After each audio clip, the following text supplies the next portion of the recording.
కానీ మనది ఇలా జరగబోతున్నది ఎన్నిక. ఇక ముఖ్యమంత్రి ఏమో 3 సార్లు వస్తుంది ఇక్కడికి. వరంగల్ పార్లమెంట్ నియోజకవర్గానికి 3 సార్లు ఆయనే. ఇద్దరు ముఖ్యమంత్రులు భజన్లాల్ గారు ఆ రాజస్థాన్ ముఖ్యమంత్రి ఇక్కడికి వస్తారు, వాళ్ళు అక్కడ ముఖ్యమంత్రులు, ప్రధానమంత్రి దిగుతారు ఇక్కడికి. దిగిందంటే వీళ్ళందరూ దిగుతారంటే కానీ ఈ పార్లమెంట్ నియోజకవర్గంలో కూడా దయాకర్రావు గారు దిగుతారు. వీళ్ళ అత్తగారు ఎక్కడ, అత్తగారు అయిన వాళ్ళే నేను పుట్టింది అమ్మకుండా. కాబట్టి మీ అందరితో కలిసి ఉండేటువంటి కార్యకర్తలు, నేను ఎన్నడూ కూడా నాయకుడిగా ఫీల్ కాలేదు, అందరి కార్యకర్తలాగానే ఉన్నా, కార్యకర్తలాగానే పనిచేస్తూ ఉన్నా. 2001 నుంచి కేసీఆర్ గారి నాయకత్వంలో వారితో కలిసి పనిచేసినటువంటి యొక్క ముఖ్య కార్యకర్తలు కాబట్టి నాకు ఇచ్చిన టికెట్ వీళ్ళు చాలా రకాలుగా ప్రయత్నాలు చేసింది. కడియం శ్రీహరి గారు అంటే అసలు భారతదేశ రాజకీయ చరిత్రలో కూడా ఒక మాయని మచ్చ తీసుకొచ్చినటువంటి వ్యక్తి కడియం శ్రీహరి గారు.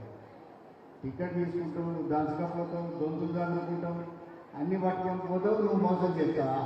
ఆ మోసానికి తిరుగుబాటే ఇక్కడ జరిగేటువంటి ప్రజలు అందరూ కూడా యుక్త కంఠంతో వాళ్ళు చేస్తూ ఉన్నటువంటి ఒక సందర్భాన్ని చూస్తూ ఉన్నాం, వ్యతిరేకిస్తూ ఉన్నారు వాళ్ళు. అదేవిధంగా రమేష్ గారు సంగతి నేను చెప్పాను కాదు, నాకంటే మీకే ఎక్కువ వాళ్ళని చూడాలి, నన్ను చూడాలి, ఓట్లు వేసుకోవాలి. ఆ బీజేపీ పార్టీ ఏందో తెలియలేదు ఎవరికి. ఇక్కడ ప్రాంతానికి పరిచయం లేనటువంటి పార్టీ, ఆయన ఏదో మోడీ అంటారు, విధానాలు అన్ని వైద్యాలనేటువంటి సందర్భం కూడా మీ అందరికీ కూడా తెలుసు.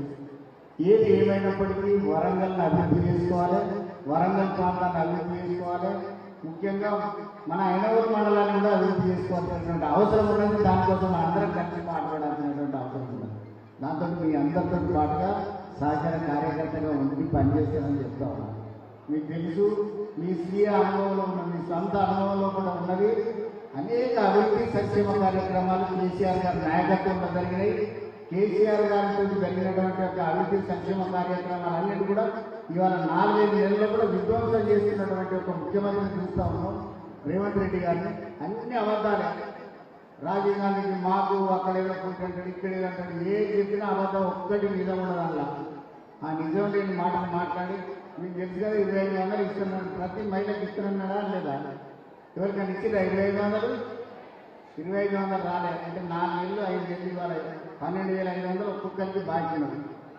4,000 రూపాయలు పెన్షన్ ఇస్తానన్నాడు వృద్ధులకు, తర్వాత వికలాంగులకు సంబంధించిన అందరికీ కూడా పెన్షన్లు ఇస్తానని చెప్పిండు. 4,000 పెన్షన్ లేదు, 2,000 అది కూడా జనవరి నెల కొట్టినటువంటి సందర్భం. ఇట్లా అనేకంగా కేసీఆర్ కిట్ లేవు, న్యూట్రిషన్ కిట్ లేవు, రైతు బంధు లేదు, రైతు బీమా లేదు, ఏది కట్టినటువంటి పరిస్థితి వాళ్ళ ప్రభుత్వానికి ఉన్నది. ఆ ప్రభుత్వానికి చెడ్డ పేరు ఉన్నది. ఇవాళ 3 నెలలే ఇప్పటికే ముక్కిరిచినటువంటి ప్రభుత్వం అది ఒకటే.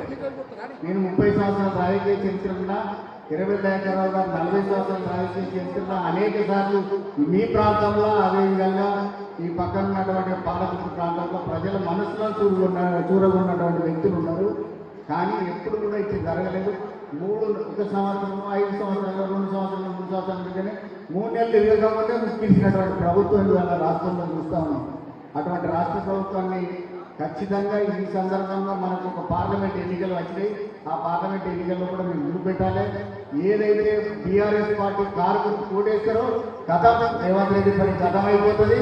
అదేవిధంగా మోడీ గారి పని కూడా అక్కడ కథం అవుతుంది. కాబట్టి ఇక్కడికి వచ్చాడు.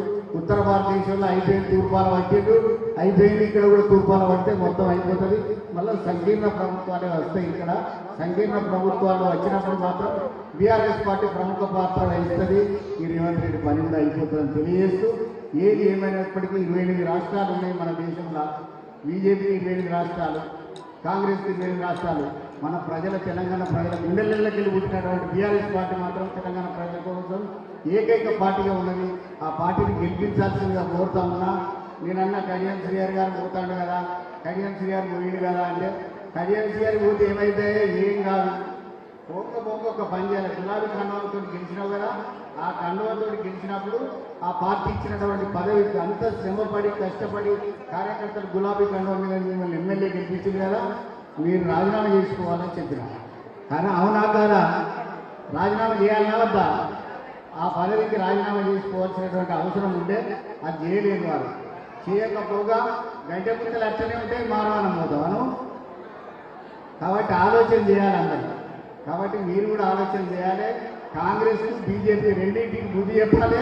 బీఆర్ఎస్ పార్టీ కారు గుర్తుకు ఓటేసి నన్ను గెలిపించిన కాదు మీరందరూ గెలవాల్సిందిగా అత్యధిక మెజార్టీతో గెలవాల్సిందిగా కోరుతూ సెలవు తీసుకుంటా ఉన్నా.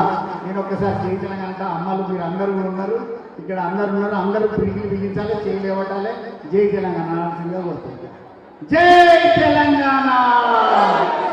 ధన్యవాదాలు.